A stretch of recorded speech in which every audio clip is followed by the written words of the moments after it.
Les addictions, c'est à la fois simple et compliqué à comprendre. Parce que, en vérité, on ne travaille pas sur le bon endroit. C'est-à-dire qu'on essaye d'enlever l'addiction sans se demander pourquoi on a une addiction. C'est pour ça que personne n'y arrive. Enfin, personne n'y arrive. Peu de gens y arrivent. Parce qu'ils essayent d'enlever l'alcoolisme, la boulimie, l'anorexie, ça en fait partie maintenant. Toutes ces pathologies sans se demander pourquoi.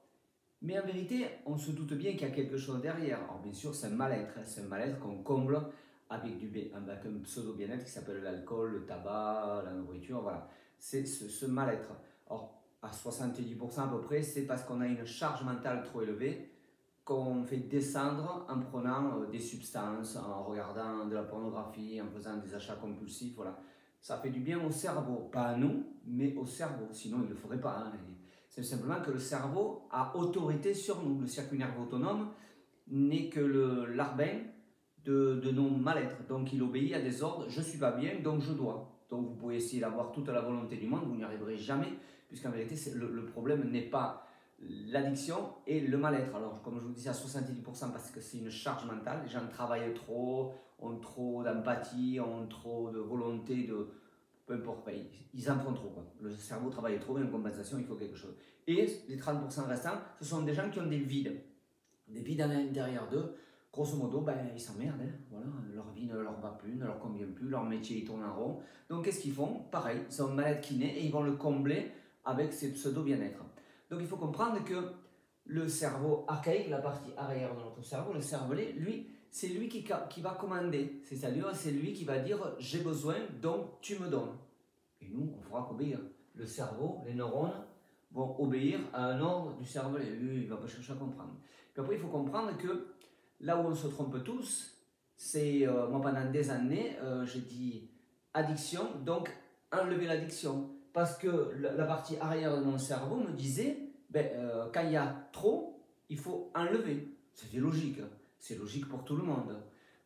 Tu fumes trop, donc il faut s'arrêter de fumer. Voilà, parce que le cerveau archaïque, lui, il est neuneux entre parenthèses. Trop égale, enfin, pour enlever le trop, on enlève on fait pas assez, quoi, je veux dire, on enlève. Alors que c'est pas ça le problème. La vraie partie à travailler dans le cerveau, c'est la partie limbique, c'est la partie émotionnelle, la partie qui nous donne des ordres sans qu'on s'en aperçoive. C'est tu dois, il faut, t'as pas le choix, tu t'ennuies, tu peux pas changer, t'as pas le... Voilà. Ça, c'est cette partie-là qu'il faut travailler et non simplement l'addiction. L'addiction n'est que le symptôme apparent. C'est pour ça que tous ces gens font des régimes, des sevrages, ils vont en cure de désintox, ça ne peut pas marcher puisqu'on ne travaille pas sur la bonne partie du cerveau. Donc vous pouvez répéter tant que vous voulez. Alors c'est sûr que les gens me disent, mais vous vous rendez compte ce que vous me dites? Il faut que je travaille moins alors que je n'ai pas le choix, j'ai des enfants, j'ai un crédit, j'ai un patron, j'ai une entreprise, je ne peux pas faire autrement. Tous ces gens que j'ai, alors ça pullule avec la cocaïne, voilà, c'est ces gens qui ont une charge mentale faramineuse. Et donc qu'est-ce qu'ils font vers 3h, 4h de l'après-midi? Ils sont bien obligés de recharger pour repartir. Donc je leur dis, vous voulez arrêter un produit que vous-même vous vous condamnez à prendre parce que vous n'avez pas le choix. Votre réservoir est vide. Qu'est-ce que vous faites? Ils prennent de la cocaïne, des amphétamines, enfin quelque chose pour les rebooster. Comme les autres aussi qui sont au bout de leur vie et qui ont besoin, enfin en charge mentale, et qui ont besoin de s'atténuer. Donc ils prennent du chichon et ils ne peuvent pas s'empêcher de prendre du chichon. Ils me disent, mais j'ai pas le choix. J'ai beau essayer de m'arrêter, je n'y arrive pas. Mais c'est sûr, ils ne peuvent pas y arriver, puisqu'en vérité, ils ont une charge mentale faramineuse à côté. Donc automatiquement, alors bien sûr, ces mécanismes internes dans la partie limbique de notre cerveau ont été programmés dans l'enfance. C'est-à-dire le tu dois, il faut, t'as pas le choix, qu'est-ce qu'on va dire ça, a été programmé dans l'enfance. Voilà, j'espère que vous avez compris. À très bientôt.